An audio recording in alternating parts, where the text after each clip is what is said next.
രണ്ട് ദിവസത്തെ ഇടവേളയ്ക്ക് ശേഷം ശബരിമലയിൽ തീർത്ഥാടകരുടെ തിരക്ക് ഇന്ന് വർദ്ധിക്കുന്നതാണ് കണ്ടത്. മണ്ഡലകാലത്ത് ഏറ്റവും കൂടുതൽ ഭക്തർ എത്തിയത് ഇന്നാണ് എന്നാണ് കണക്ക്.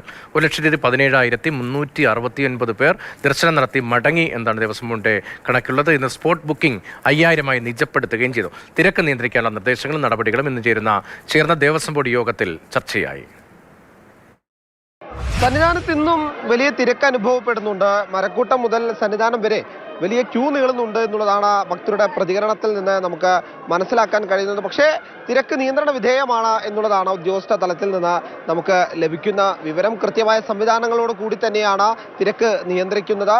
ഇന്നത്തെ ഒരു പ്രധാനപ്പെട്ട കാര്യം, നിലവിൽ സ്പോട്ട് ബുക്കിംഗ് 5000-ആയി നിജപ്പെടുത്തിയിട്ടുണ്ട് എന്നുള്ളതാണ്. കാരണം ഇന്നലത്തെ വലിയ തിരക്ക് മാനിച്ചുകൊണ്ടാണ് ഈ തീരുമാനത്തിലേക്ക് പ്രത്യേക സമിതി കടന്നിട്ടുള്ളത്. പക്ഷേ ഇന്നത്തെ സന്നിധാനത്തെയും പമ്പയിലെയും തിരക്ക് പരിഗണിച്ചുകൊണ്ട് ഒരു പക്ഷേ ആ എണ്ണം, അതായത് 5000 എന്നുള്ളത് വർദ്ധിപ്പിക്കാൻ സാധ്യതയുണ്ട് എന്നുള്ളത് തന്നെയാണ് ഏറ്റവും പ്രധാനപ്പെട്ട കാര്യം. ഇന്നലെ 1,00,000-ലധികം ഭക്തർ സന്നിധാനത്തെത്തി ദർശനം നടത്തി മടങ്ങിയിരുന്നു. ഇന്നലെ ഉച്ചയ്ക്ക് ശേഷമാണ് ഒരുപക്ഷെ തിരക്ക് വർദ്ധിക്കുന്ന സാഹചര്യം ഉണ്ടായത്. രാവിലെ വരെ വലിയ തിരക്ക് അനുഭവപ്പെട്ടിരുന്നില്ല. പക്ഷേ ഇന്ന് സ്ഥിതി പാടെ മാറിയിട്ടുണ്ട്. രാവിലെ മുതൽ തന്നെ സന്നിധാനത്ത് വലിയ തിരക്ക് അനുഭവപ്പെടുന്നുണ്ട്. പക്ഷേ സുഗമമായി ഭക്തർക്ക് ദർശനം നടത്താൻ വേണ്ട എല്ലാ സൗകര്യങ്ങളും തയ്യാറാക്കിയിട്ടുണ്ട് എന്നുള്ളത് തന്നെയാണ് ഉദ്യോഗസ്ഥ തലത്തിൽ നിന്ന് നമുക്ക് ലഭിക്കുന്ന വിവരം. എന്തായാലും സ്ഥിതി നിയന്ത്രണ വിധേയമായ സാഹചര്യത്തിൽ ഇന്ന് തിരുവനന്തപുരത്ത് വെച്ച് ദേവസ്വത്തിന്റെ പുതിയ ഭരണസമിതി യോഗം ചേരുന്നുണ്ട്.